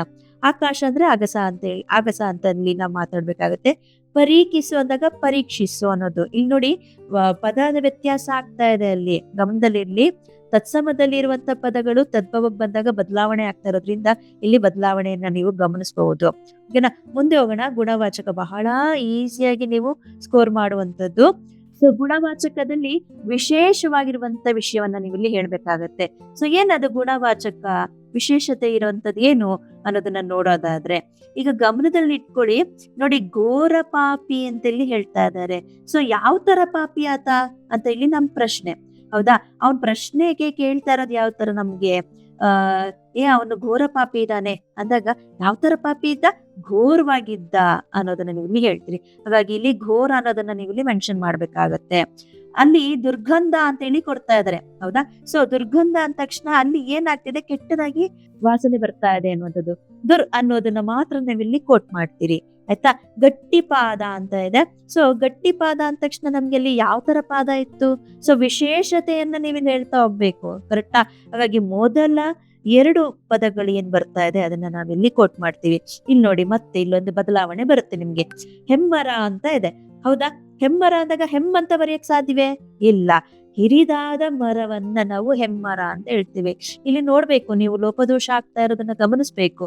ಹೆಮ್ಮರ ಅನ್ನೋದಕ್ಕೆ ಯಾವ್ದಕ್ಕೆ ಹೇಳ್ತಾ ಇರೋದು ನಾವು? ದೊಡ್ಡ ಮರಕ್ಕೆ. ಇಲ್ಲಿ ಹಿರಿದಾದ ಅಥವಾ ದೊಡ್ಡ ಅನ್ನೋದನ್ನ ನೀವಿಲ್ಲಿ ಮೆನ್ಷನ್ ಮಾಡ್ಬೇಕಾಗತ್ತೆ. ಹಾಗಾಗಿ ಹೆಮ್ಮರಕ್ಕೆ ಹಿರಿದಾದ ಅನ್ನೋದನ್ನ ನಿಮಗೆ ಕೊಟ್ಟಿದೀವಿ. ಆಯ್ತಾ? ಗೂಗೆ ಮರಿ ಅಂತ ಇದೆ. ಗೂಗೆ ಅಂದ್ರೆ ಗೂಬೆ, ಕರೆಕ್ಟಾ? ಸೊ ಯಾವ ಮರಿ ಇತ್ತು? ಗೂಬೆ ಮರಿ ಇತ್ತು ಅಂತ ಇಲ್ಲಿ ಹೇಳ್ತೀರಾ. ಹಾಗಾದ್ರೆ ನಮ್ಗೆ ಇಲ್ಲಿ ಟ್ವಿಸ್ಟ್ ಕೊಟ್ಟಿದ್ದಾರೆ ನೋಡಿ, ಮರಿನೂ ಇದೆ, ಗೂಗೆನೂ ಇದೆ. ಹಾಗಾದ್ರೆ ಇಲ್ಲಿ ಯಾವ್ದು ವಿಶೇಷ ನಮ್ ಗಮನದಲ್ಲಿ ನಾವು ಇಟ್ಕೋಬೇಕು. ಓಕೆನಾ? ಮುಂದಕ್ಕೆ ಹೋಗೋಣ. ಇನ್ನೊಂದು ವಿಷಯಕ್ಕೆ ಬರ್ತಾ ಇದೀನಿ, ಕ್ರಿಯಾಪದದ ಧಾತು ರೂಪ. ಸೊ ನೋಡಿ, ನಿಮಗೆ ಈ ಧಾತು ಅನ್ನೋದು ವಿಷಯ ಗೊತ್ತಾಗಿದ ತಕ್ಷಣ ನೆನ್ಪಿಟ್ಕೊಳ್ಳಿ, ಅಲ್ಲಿ ಕೇವಲ ಆಕ್ಷನ್ ವರ್ಡ್.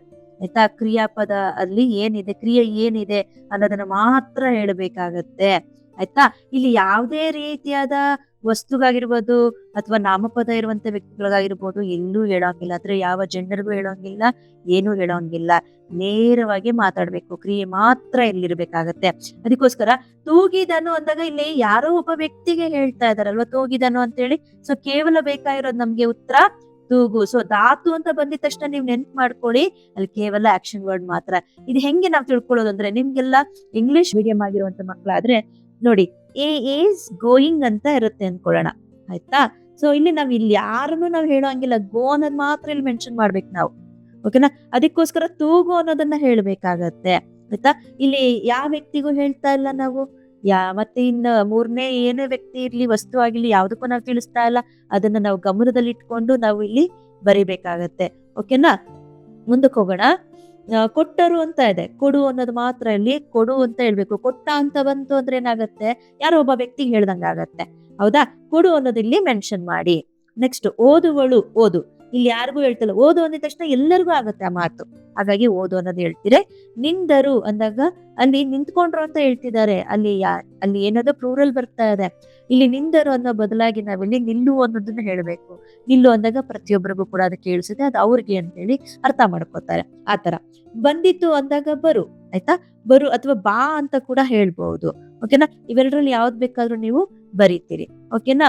ಕ್ರಿಯಾಪದದ ಕಾಲ ಸೂಚಕ ನೋಡಿ, ನೆನ್ಪಿಟ್ಕೊಳ್ಳಿ, ಎಲ್ಲಾ ಕಡೆ ಕ್ರಿಯಾಪದ ಅಂತ ಬರ್ತಾ ಇದೆ.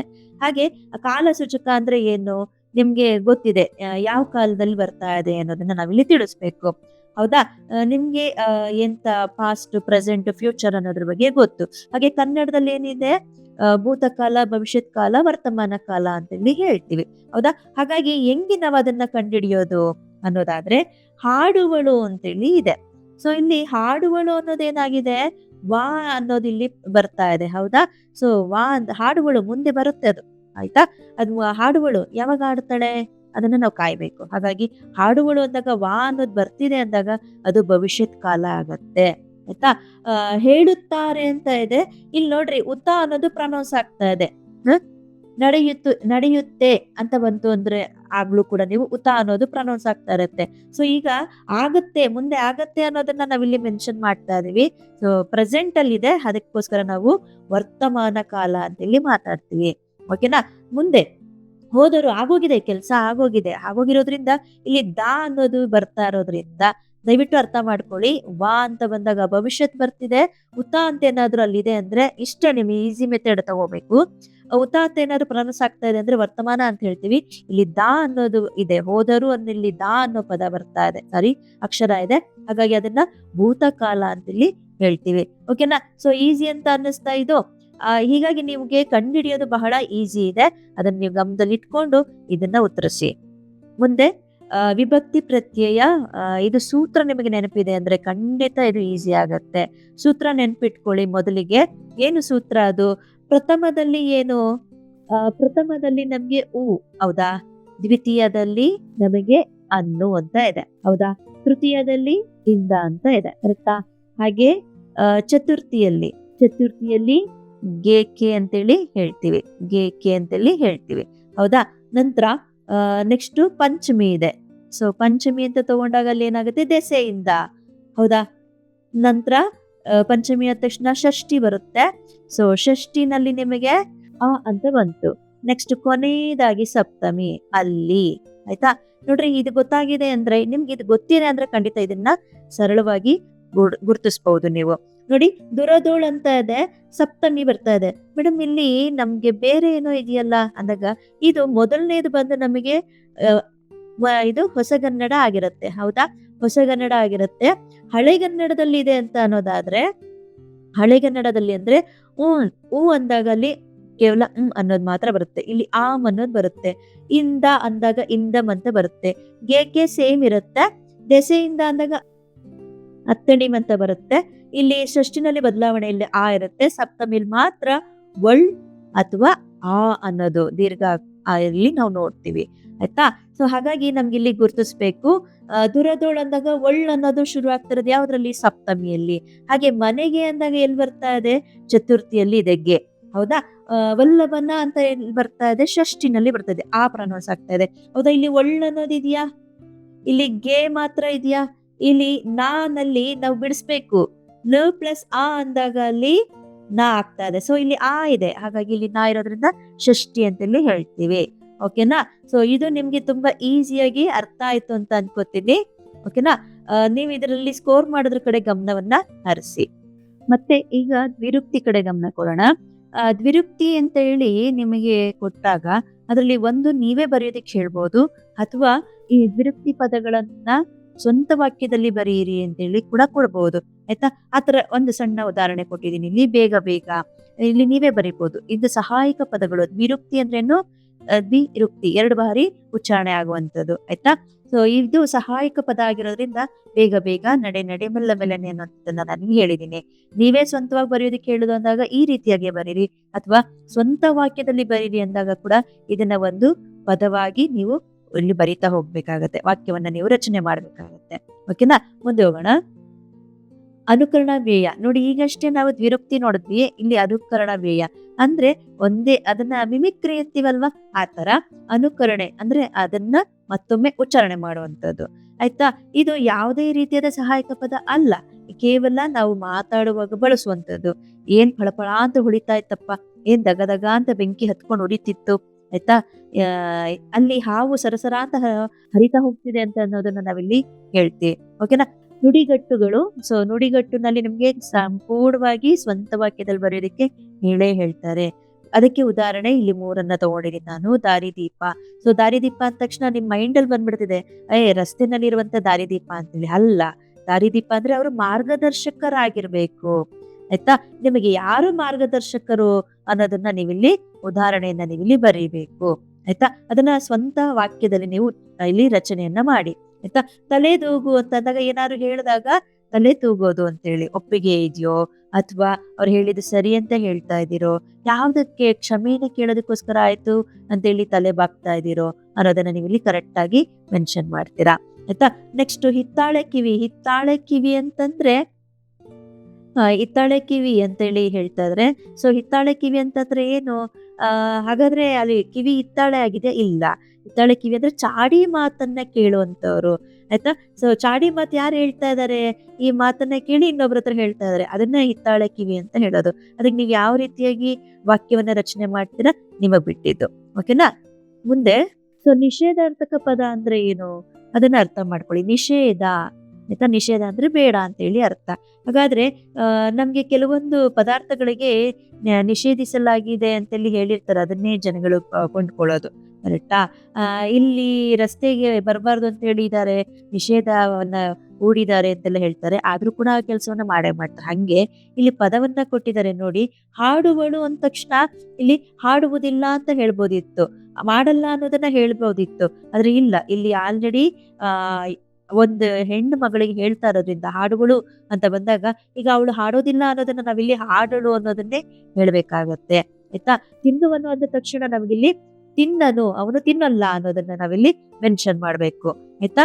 ನೆಕ್ಸ್ಟ್ ಬಂತು ನಿಲ್ಲುವನು ಅಂದಾಗ ನಿಲ್ಲದು. ನಿಲ್ಲುವನು ಅಂತಂದಾಗ ನಿಲ್ಲನು ಅಂತ ಇಲ್ಲಿ ಹೇಳ್ಬೇಕಾಗತ್ತೆ. ನಿಲ್ಲನು. ಆಯ್ತಾ? ಇಲ್ಲಿ ನಿಲ್ಲುವನು ಅಂತ ಬಂದಾಗ ಇಲ್ಲಿ ನಿಲ್ಲನು ಅನ್ನೋದನ್ನ ನೀವೇ ಮೆನ್ಷನ್ ಮಾಡಿ. ಓಕೆನಾ? ಮುಂದೆ ಅನ್ಯ ದೇಶ ಪದ. ಇದನ್ನ ನಿಮ್ಮ ಓನ್ ಸೆಂಟೆನ್ಸ್ ನೀವೇ ಓನ್ ಆಗಿ ಬರೀಬೇಕು. ನಿಮ್ಮ ಪ್ರಶ್ನೆ ನಿಮಗೆ ಪ್ರಶ್ನೆ ಪತ್ರಿಕೆಯಲ್ಲಿ ಕೊಟ್ಟಿರ್ತಾರೆ, ಅನ್ಯ ದೇಶ ಪದಗಳನ್ನ ನೀವೇ ಗುರುತಿಸಿ ನೀವೇ ಬರೀರಿ ಅಂತೇಳಿ ಹೇಳ್ತಾರೆ. ಆವಾಗ ನೀವೇ ಬರೀಬಹುದು. ನಿಮಗೆ ಬಹಳ ಈಸಿಯಾಗಿ ನೆನಪಿಗೆ ಬರೋದು ಕೃಷ್ಣೇಗೌಡರ ಆನೆನಲ್ಲಿ ಬೇಕಾದಷ್ಟು ನಿಮಗೆ ಇಂಗ್ಲಿಷ್ ವರ್ಡ್ಸ್ಗಳಿದೆ. ಹೌದಾ? ಪಾರ್ಸಿದಿದೆ, ಮತ್ತೆ ಫ್ರೆಂಚ್‌ದಿದೆ ಅಲ್ವಾ? ಸೊ ನಿಮಗೆ ಅನ್ಯ ದೇಶ ಅಂದ್ರೆ ಏನು? ಕನ್ನಡ ಭಾಷೆ ಬಿಟ್ಟು ಬೇರೆ ಎಲ್ಲಾನು ಕೂಡ ಹಿಂದೂಸ್ತಾನಿ, ಮರಾಠಿ, ತಮಿಳು, ತೆಲುಗು, ಮಲಯಾಳಿ ಈ ಎಲ್ಲಾ ದ್ರಾವಿಡ ಭಾಷೆಗಳಿಂದ ತಾನೇ ಅನ್ಯ ದೇಶ ಪದಗಳು ಅಂತ ಹೇಳ್ತಾ ಇರೋದು. ಹಾಗಾಗಿ ನೀವು ಈಸಿಯಾಗಿ ಕಾರ್, ಬಸ್, ಲಾರಿ, ಆಯ್ತಾ, ಗುಲಾಬಿ, ದವಾಖಾನೆ ಈ ರೀತಿಯಾಗಿ ನೀವು ಕೋಟ್ ಮಾಡ್ತಾ ಹೋಗ್ಬೋದು. ನಾನಿಲ್ಲಿ ಸಣ್ಣದಾಗಿ ಒಂದು ಉದಾಹರಣೆಯನ್ನ ಕೊಟ್ಟಿದ್ದೀನಿ. ನೀವು ಇದನ್ನ ಗಮನದಲ್ಲಿ ಇಟ್ಕೊಳ್ಳಿ. ಮುಂದೆ ಈಗ ಪತ್ರಲೇಖನದ ಕಡೆ ಗಮನ ಕೊಡೋಣ. ನೀವಾಗ್ಲೇ ಭಾಷಾಭ್ಯಾಸದ ಕಡೆ ಗಮನ ಕೊಟ್ರಿ, ಹಾಗೆ ಪತ್ರಲೇಖನ ಕೊನೆ ಹಂತಕ್ಕೆ ಬಂದಿದ್ದೇವೆ. ಇದಕ್ಕೆ ಒಂದು ಉದಾಹರಣೆಯನ್ನ ತಗೊಂಡಿದೀವಿ. ವ್ಯವಹಾರಿಕ ಅಂದ್ರೆ ಇಲ್ಲಿ ನಿಮ್ಗೆ ಅಫಿಷಿಯಲ್ ಲೆಟರ್ ಅಂತ ಹೇಳ್ತೀವಿ ಅಥವಾ ಫಾರ್ಮಲ್ ಲೆಟರ್ ಅಂತ ಹೇಳ್ತೀವಿ, ಹೌದಾ? ಸೊ ಇಲ್ಲಿ ಏನ್ ಕೊಟ್ಟಿದ್ದಾರೆ, ಈಗಾಗ್ಲೇ ನಿಮ್ಮ ಪ್ರಶ್ನೆ ಪತ್ರಿಕೆನಲ್ಲಿ ಕೊಟ್ಬಿಟ್ಟಿದ್ದಾರೆ ಏನ್ನ ಬರಿಬೇಕು ಅಂತೇಳಿ. ಅಲ್ಲೇ ಪ್ರಶ್ನೆಯನ್ನ ಕೊಟ್ಟಿದ್ದಾರೆ ನೋಡಿ. ಈ ಪ್ರಶ್ನೆಯನ್ನ ಇಟ್ಕೊಂಡು ನೀವು ಈಗ ಪತ್ರವನ್ನ ಬರಿಬೇಕು. ಈಗ ಏನ್ ಬರ್ತಾ ಇದೆ ಅನ್ನೋದನ್ನ ಗಮನಿಸೋಣ. ಇಲ್ಲಿ ಪ್ರಿನ್ಸಿಪಾಲ್ಗೆ ಅಂದ್ರೆ ಪ್ರಾಂಶುಪಾಲರಿಗೆ ವರ್ಗಾವಣೆ ಪತ್ರ ಮತ್ತೆ ಅಂಕಪಟ್ಟಿಯನ್ನ ನಾವು ಕೇಳ್ಬೇಕು ಅಂತ ಹೇಳ್ತಿದ್ದಾರೆ, ಆಯ್ತಾ?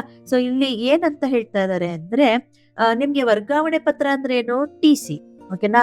ಅಂಕಪಟ್ಟಿ ಅಂತಂದ್ರೆ ಏನು? ಮಾರ್ಕ್ಸ್ ಕಾರ್ಡ್, ಆಯ್ತಾ? ಈ TC ಮಾರ್ಕ್ಸ್ ಕಾರ್ಡ್ ನ ನೀವು ಪ್ರಾಚಾರ್ಯರಿಗೆ ಅಂದ್ರೆ ಪ್ರಿನ್ಸಿಪಾಲಿಗೆ ಕೇಳ್ಬೇಕು. ಕನ್ನಡದಲ್ಲಿ ನಾವು ಪ್ರಾಚಾರ್ಯರು ಅಂತ ಹೇಳ್ತೀವಿ ಅಥವಾ ಪ್ರಾಂಶುಪಾಲರು ಅಂತ ಹೇಳ್ತೀವಿ. ಅದನ್ನ ನಾವಿಲ್ಲಿ ನೋಡ್ತೀವಿ. ನೋಡೋಣ ಹೇಗ್ ಬರೆಯೋದು ಅಂತ ಹೇಳಿ, ಓಕೆನಾ?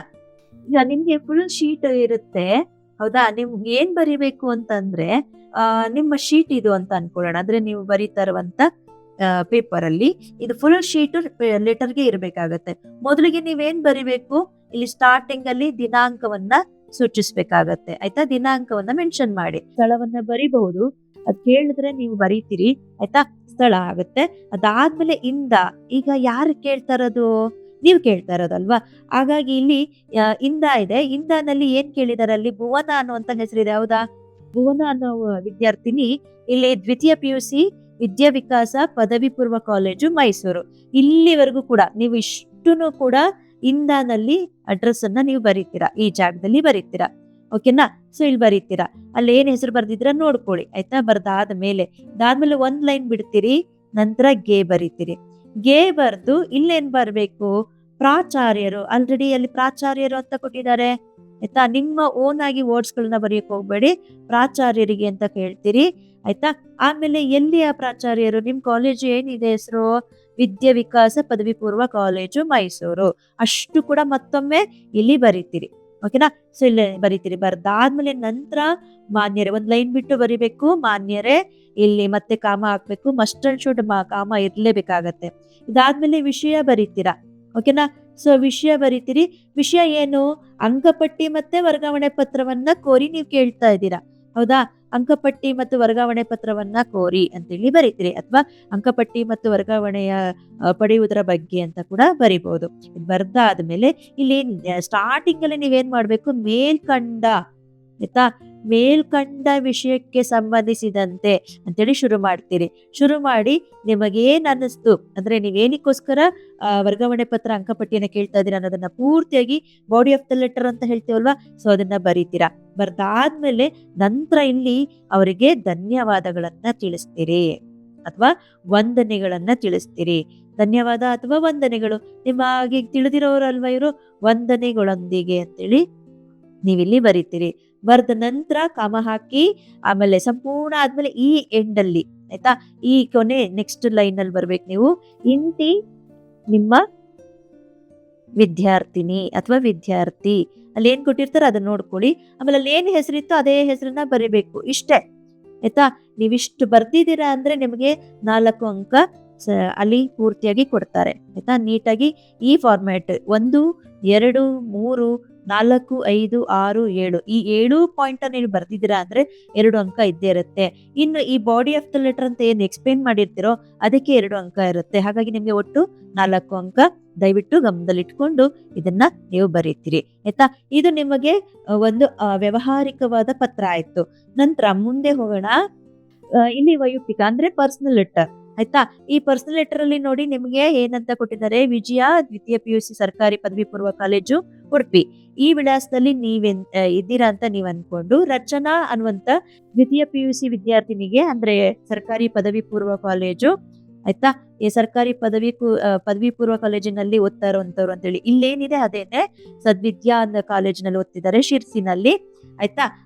ಅವರು ಉತ್ತರ ಕರ್ನಾಟಕ ಜಿಲ್ಲೆಯಲ್ಲಿ ಇದಾರಂತೆ. ಆಯ್ತಾ. ಈ ವಿದ್ಯಾರ್ಥಿನಿಗೆ ನೀವೇನಂತ ಹೇಳ್ಬೇಕು, ಪರೀಕ್ಷೆಗೆ ಯಾವ ರೀತಿಯಾಗಿ ಸಿದ್ಧತೆಯನ್ನ ಪಡ್ಕೊಂಡಿದ್ದೀರಾ ಅನ್ನೋದನ್ನ ಹೇಳ್ಬೇಕು. ಸೊ ಇದನ್ನ ನೀವು ಇಲ್ಲಿ ಗಮನಿಸ್ತೀರಿ. ಆಯ್ತಾ. ಪರೀಕ್ಷೆಗೆ ಯಾವ ತರ ಸಿದ್ಧತೆಯನ್ನ ಪಡ್ಕೊತಾ ಇದ್ದೀರಾ, ಈಗ ಏನ್ ಫಾರ್ಮ್ಯಾಟ್ ನಾವು ಬರ್ದ್ವೋ ವ್ಯವಹಾರಿಕವಾಗಿ ಅದೇ ತರ ವೈಯಕ್ತಿಕದಲ್ಲೂ ಇರುತ್ತೆ, ಆದ್ರೆ ಸ್ವಲ್ಪ ಬದಲಾವಣೆ ಇರುತ್ತೆ. ನೋಡಿ ಅದೇ ರೀತಿ ಇದೆ ಅಂತ ಹೇಳಿದೆ. ಮತ್ತೊಮ್ಮೆ ನಾವು ಶೀಟ್ ಅಲ್ಲಿ ಬರ್ತಾ ಇದೀವಿ. ಪೂರ್ತಿ ಒಂದು ಪೇಜ್ ಕಂಪ್ಲೀಟ್ ಆಗಿ ಲೆಟರೇ ಇರಬೇಕು. ನೀವು ಇಲ್ಲರ್ಧ ಅಲ್ಲರ್ಧ ಬರೆಯೋ ಹಾಗಿಲ್ಲ. 4 ಅಂಕ ಸಿಗ್ಬೇಕು ಅಂದ್ರೆ ಪೂರ್ತಿ ಒಂದು ಫುಲ್ ಶೀಟ್ ಏನಿದೆ ಅದ್ರಲ್ಲೇ ಬರೀಬೇಕು. ಮತ್ತೆ ಹೇಳ್ತಾ ಇದ್ದೀನಿ ನೋಡಿ ಬದಲಾವಣೆ ಏನಿದೆ ಅಂತೇಳಿ. ನಾವು ದಿನಾಂಕ ಬರೆದ್ವಿ, ಸ್ಥಳ ಬರೆದ್ವಿ, ಆಯ್ತಾ, ಮೆನ್ಷನ್ ಮಾಡಾಗಿದೆ. ಇದಾದ್ಮೇಲೆ ವಾಪಸ್ ನಮ್ಗೆ ಇಲ್ಲಿ ಇಂದ ಬರಿತೀವಿ. ನೆನ್ಪಿಟ್ಕೊಳ್ಳಿ, ಇಂದ ಬರಿತೀವಿ. ಯಾರದು? ವಿಜಯ ಅನ್ನೋರು ಹೇಳ್ತಾ ಇದಾರೆ. ಯಾವ ಕಾಲೇಜು? ಸರ್ಕಾರಿ ಪದವಿ ಪೂರ್ವ ಕಾಲೇಜು, ಉಡುಪಿ. ಆಯ್ತಾ. ಇದನ್ನು ಪೂರ್ತಿಯಾಗಿ ನೀವು ಬರೀತೀರಿ. ಬರ್ದಾದ್ಮೇಲೆ ಏನ್ ವಿಷಯ ಅಲ್ಲಿ, ನೀವು ಪರೀಕ್ಷೆಗೆ ಯಾವ ರೀತಿ ಸಿದ್ಧತೆಯನ್ನ ಪಡ್ಕೊತಾ ಇದ್ದೀರಾ ಅನ್ನೋದನ್ನ ಹೇಳಿದ್ರು. ಹೌದಾ. ಹಾಗಾದ್ರೆ ಇಲ್ಲಿ ನಿಮ್ಮ ಅಡ್ರೆಸ್ ಆದ್ಮೇಲೆ ನೆಕ್ಸ್ಟ್ ಏನ್ ಮಾಡ್ಬೇಕು? ಒಂದ್ ಸಿಂಗಲ್ ಲೈನು, ಆಯ್ತಾ, ಒಂದೇ ಒಂದು ಲೈನ್ ಅಲ್ಲಿ ನೀವು ಹೇಳ್ಬೇಕು, ನನ್ನ ಪ್ರೀತಿಯ ಗೆಳತಿಗೆ. ಅಲ್ಲಿ ಗೆಳೆಯ ಅಥವಾ ಗೆಳತಿ, ಆಯ್ತಾ, ಗೆಳೆಯ ಅಥವಾ ಗೆಳತಿಗೆ ಅನ್ನೋದನ್ನ ನೀವು ಇಲ್ಲಿ ಬರೀತೀರಿ. ಒಂದೇ ಒಂದು ಲೈನ್ ಅಲ್ಲಿ ಬರಿಬೇಕು. ಅದಾದ್ಮೇಲೆ ನೀವು ಪೂರ್ತಿ ವಿಷಯವನ್ನ ಏನ್ ಹೇಳಕ್ ಹೊರಟಿದ್ದೀರೋ ಅದನ್ನ ಪೂರ್ತಿಯಾಗಿ ಎಕ್ಸ್ಪ್ಲೇನ್ ಮಾಡ್ತೀರಾ. ಆಯ್ತಾ. ನಿಮ್ಗೇನು ಅನಿಸುತ್ತೋ, ನಿಮ್ಮ ಪರೀಕ್ಷಾ ಸಿದ್ಧತೆ ಯಾವ ರೀತಿಯಾಗಿ ನಡೀತಾ ಇದೆ ಅನ್ನೋದ್ರ ಬಗ್ಗೆ ಹೇಳ್ಬೇಕು ಅಂತ ಅನ್ಸುತ್ತೋ ಅದನ್ನ ನೀವು ಇಲ್ಲಿ ಸಂಪೂರ್ಣವಾಗಿ ಬರಿಬೇಕು. ಬರ್ದಾದ್ಮೇಲೆ ಅವರಿಗೆ ನೀವು ಒಂದ್ ಲೈನ್ ಬಿಟ್ಟು ವಂದನೆಗಳೊಂದಿಗೆ ಅನ್ನೋದನ್ನ ನೀವು ಇಲ್ಲಿ ಬರಿತೀರಿ. ವಂದನೆಗಳೊಂದಿಗೆ, ಆಯ್ತಾ, ಕಾಮ ಮಸ್ಟ್ ಅಂಡ್ ಶುಡ್ ಅಂತ ಹೇಳಿದೀನಿ. ಅದಾದ್ಮೇಲೆ ನೆಕ್ಸ್ಟ್ ಇಲ್ಲಿ ಇನ್ನೊಂದು ಲೈನ್ ಬಿಡ್ತೀರಾ. ಬಿಟ್ಟಾದ್ಮೇಲೆ ಇಂತಿ ನಿನ್ನ ಪ್ರೀತಿಯ ಗೆಳೆಯ ಅಥವಾ ಗೆಳತಿ. ಕರೆಕ್ಟಾ. ಇಲ್ಲಿ ನೀವು ಬರಿಬೇಕು ಪೂರ್ತಿಯಾಗಿ. ನಾನು ಕೇವಲ ಸಣ್ಣದಾಗಿ ಬರ್ದಿದ್ದೀನಿ. ಅಲ್ಲಿ ಮೇಲ್ ಹೆಸರೇನ್ ಬರ್ದಿದ್ದೀರಾ? ವಿಜಯ. ಅದೇ ಹೆಸರೇ ಇರ್ಬೇಕು ಇಲ್ಲಿ, ಆಯ್ತಾ, ಪೂರ್ತಿ ಆಗುತ್ತೆ. ಇದಾದ್ಮೇಲೆ ಕೊನೆಯದಾಗಿ ಇಲ್ಲಿ ಗೆ ಬರ್ಬೇಕು. ನಾನು ಇಲ್ಲಿ ಅಡ್ಜಸ್ಟ್ ಮಾಡ್ತಾ ಇದ್ದೀನಿ. ಆಯ್ತಾ. ಗೆ ನಲ್ಲಿ ನಿಮಗೆ ಅಲ್ಲಿ ರಚನಾ, ಆಮೇಲೆ ಯಾವ ಕಾಲೇಜು, ಯಾವ ಇದು ಅನ್ನೋದನ್ನೆಲ್ಲ ಸಂಪೂರ್ಣವಾಗಿ ಪೂರ್ತಿ ಒಂದ್ ಶೀಟ್ ಕಂಪ್ಲೀಟ್ ಆಗಿ ಬರಿಬೇಕು. ಇಷ್ಟು ಬರ್ದಿದ್ದೀರಾ ಅಂತಂದ್ರೆ ನಿಮಗೆ 4 ಅಂಕ ಸಂಪೂರ್ಣವಾಗಿ ಸಿಗತ್ತೆ. ನಂತರ ಗಮನಿಸಿ, ಇವಾಗ ನಾನು ಮಾದರಿ ಪ್ರಶ್ನೆ ಪತ್ರಿಕೆಯನ್ನ ಮುಂದಿಟ್ಕೊಂಡಿದ್ದೀನಿ. ಇದು ಮೊದಲ ಮಾದರಿ ಪ್ರಶ್ನೆ ಪತ್ರಿಕೆ. ನಿಮ್ಗೆ ಪರೀಕ್ಷಾ ಇಲಾಖೆಯಿಂದ ಬಂದಿರುವಂತದ್ದಲ್ವಾ. ಆಲ್ರೆಡಿ ಗಮನಿಸಿದಿರಿ. ಅದೇ ಹೇಗಿದೆ ಅನ್ನೋದನ್ನ ಒಂದ್ಸಲಿ ಗಮನಿಸ್ಕೊಂಡ್ಬಿಡೋಣ. ಆಯ್ತಾ. 3 ಗಂಟೆಗಳ ಕಾಲ ನೀವು ಬರೀಬೇಕಾಗಿರುವಂತದ್ದು. ನೋಡಿ, ಆ ವಿಭಾಗದಲ್ಲಿ ಅಂದ್ರೆ ಮೊದಲ ಮೇನಲ್ಲಿ ನಾವು ನೋಡ್ತಾ ಇದೀವಿ. MCQ ಇರುತ್ತೆ, ಅಂದ್ರೆ ಬಹು ಆಯ್ಕೆಯ ಪ್ರಶ್ನೆ ಇದೆ. ಹೌದಾ. ಬಹು ಆಯ್ಕೆಯ ಪ್ರಶ್ನೆ 10 ಇದೆ. 10ರಲ್ಲೂ ಕೂಡ ನಿಮ್ಗೆ 1 ಅಂಕದ ಪ್ರಶ್ನೆನೇ ಇದೆ. ಆದ್ರೆ ಕೆಲವು ಸಂದರ್ಭ ನಿಮ್ಗೆ ಏನ್ ಮಾಡ್ತಾರೆ, 3ನೇ ಪ್ರಶ್ನೆನಲ್ಲಿ ನಿಮಗೆ ಒಂದು ಪದ್ಯವನ್ನ ಕೊಟ್ಟು ಅದನ್ನ ಈ ರೀತಿಯಾಗಿ ಕೇಳ್ತಾರೆ. ಅಥವಾ ಈಗ ನೋಡ್ರಿ, ಇಲ್ಲಿ 4ನೇ ಪ್ರಶ್ನೆನಲ್ಲಿ ಹಾಕಿದ್ದಾರೆ. ಹೌದಾ. ಸೊ 4ನೇ ಪ್ರಶ್ನೆಯನ್ನ ನೀವು ನೋಡ್ಬೋದು. ಮೊದಲು ಇಲ್ಲಿ ಪದ್ಯವನ್ನ ಕೊಟ್ಟಿದ್ದಾರೆ. ಕೊಟ್ಟಾದ್ಮೇಲೆ ಇದರ ಮಾತಿನ ಭಾವ ಏನು ಅನ್ನೋದನ್ನ ಕೇಳಿದ್ದಾರೆ. ಇದ್ರ ಯೋಚನೆ ಮಾಡಿ ಬರೀರಿ. ಆಯ್ತಾ. ಇದಾದ್ಮೇಲೆ ಇನ್ನೆಲ್ಲಿ ಬದಲಾವಣೆ ಆಗುತ್ತೆ ಅಂತಂದ್ರೆ 7ನೇ ಕ್ವಶನ್ ಅಲ್ಲಿ ಇದು ಒಂದು ಲೆಸನ್ ಇಂದ ತಗೊಳ್ತೀವಿ. ಹೌದಾ. ಕನ್ನಡವನ್ನ ಕಟ್ಟುವ ಕೆಲಸ ತಲೆಯಲ್ಲಿ ಇಟ್ಕೊಳ್ಳಿ. ಕನ್ನಡವನ್ನ ಕಟ್ಟುವ ಕೆಲಸದಲ್ಲೇ ಇದೆ ಇದು. ಆಯ್ತಾ.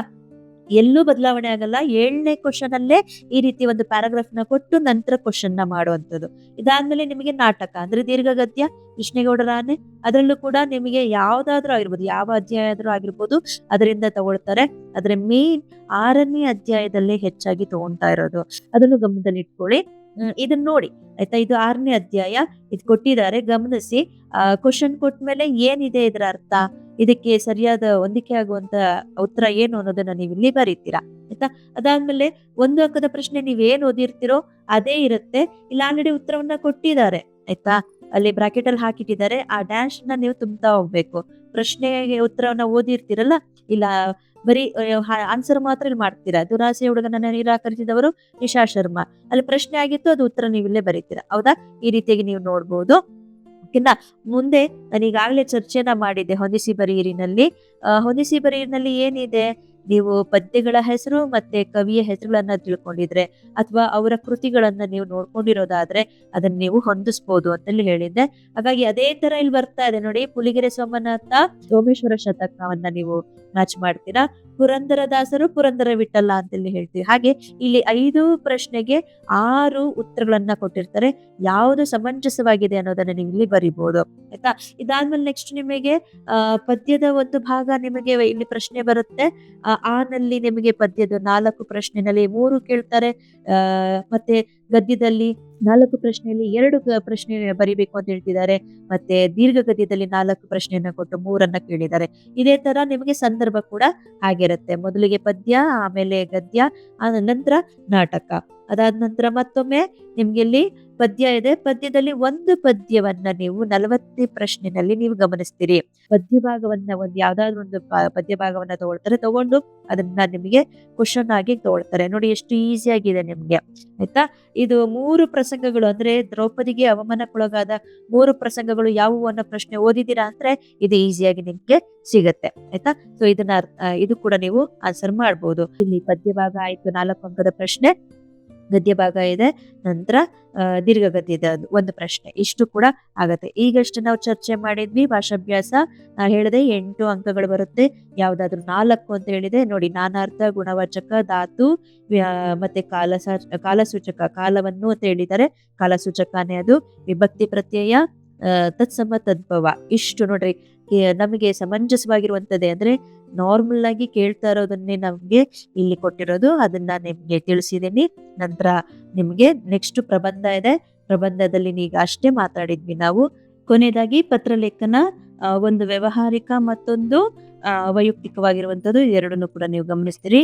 ಮೊದಲನೇ ಇದ್ರಲ್ಲಿ ನಿಮಗೆ ವೈಯಕ್ತಿಕವಾಗಿರೋದು ಅಂದ್ರೆ ಗೆಳೆಯ ಗೆಳತಿಗೆ ಅಂತೇಳಿ ಕೊಟ್ಟಿದ್ದಾರೆ. ಇದನ್ನ ನೀವು ನೋಡ್ಕೊಳ್ಳಿ, ಆಯ್ತಾ.